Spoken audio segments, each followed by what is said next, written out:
Now live in the studio here at 5:30 to talk about this and a few other things here locally as well. Sacramento County Congressman Dr. Ami Bera. Dr. Bera, thank you for giving us. I know you're going a million different directions. We talked during the commercial break, so I appreciate you giving us a little bit of time. Eric, thanks for having me in studio. All right, so we just talked about, I gave a statement directly from Doggett saying that he wants Biden to drop out based upon that performance. So we also know, you put this out as well, that you are a part of the president's re-election campaign National Advisory Board, right? So you're right in the thick of this process in terms of what does or doesn't happen from here. So is Congressman Doggett wrong? Do the Democrats need to stay course? Well, I'll share what I shared with the White House when they called. Look, obviously Thursday night was not a good night. That was not a good debate performance. And the president's had a remarkable 3.5-year run. I think he's accomplished a lot. We've accomplished a lot that's good for the country. On the heels of that performance, I would say, let's give it a week, 2 weeks.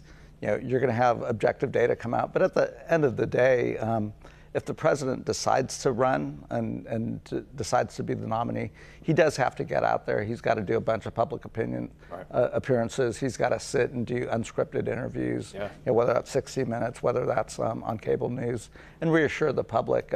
Again, I have no qualms about what he's done the last 3.5 years. He's got to reassure folks that he'll do it the next 3.5. And there was a lot of discussion after that debate on Thursday. The real showing of things was going to be in the immediate 24 hours following.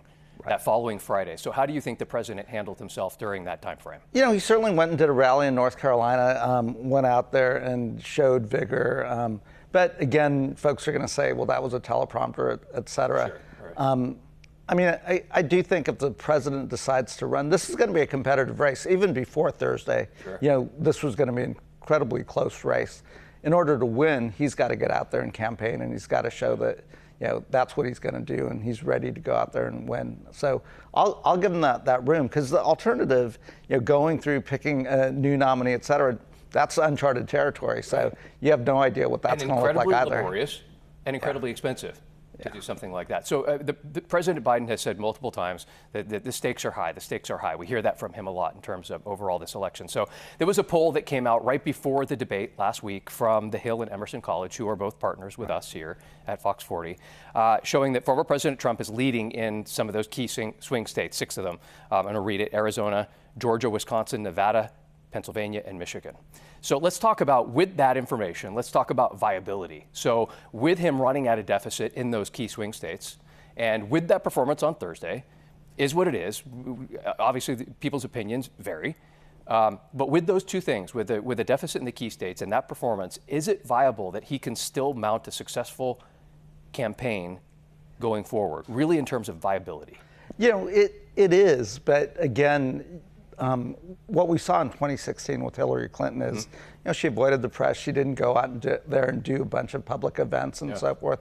And that probably cost her the election. So if the president decides that he is going to run for re-election and he is our nominee, he's got to do so with a vigor. And that probably starts today, right? He's got to go out and accept interviews. I know, 20 governors are going to go meet with them and express their concern. He's got to show that he's ready to run and run hard. And remember, the 2020 race was incredibly close. It was less than 100,000 votes across a couple states that separated that election. So this is always going to be a close race. All right. So let's back it up to current. Let's back it up to yesterday, the Supreme Court decision to give presidents immunity within reason in terms of constitutional authority, of course.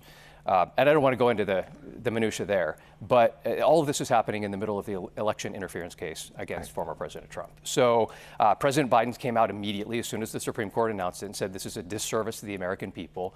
And then within 3 hours, another congressman came forward and said that he wants to mount a constitutional amendment to reverse that decision by the Supreme Court. So let's say, in a different world here, and we'll fast forward to look at our crystal ball and say that is mounted, that push for a constitutional amendment to reverse that decision by the Supreme Court is mounted. Is that something that you would support? I would, because I think Congress's power, whether it's a Republican or a Democratic majority, has eroded over time, and much more power has gone to the executive branch. And again, Congress is the first branch of government in the Constitution. Yep. That said, we've got to show that we can govern and so forth. And I think we're starting to get out of balance where Congress's power has diminished. The court's power you're starting to see increase, and then the executive branch. So I do think it's out of balance. I don't think it's going to happen, though. Right. And again, in order to get a constitutional amendment even rolling, is it just the tricks that have to happen in order for that to move forward are immense. We're still working on the Equal Rights Amendment. Right. Right.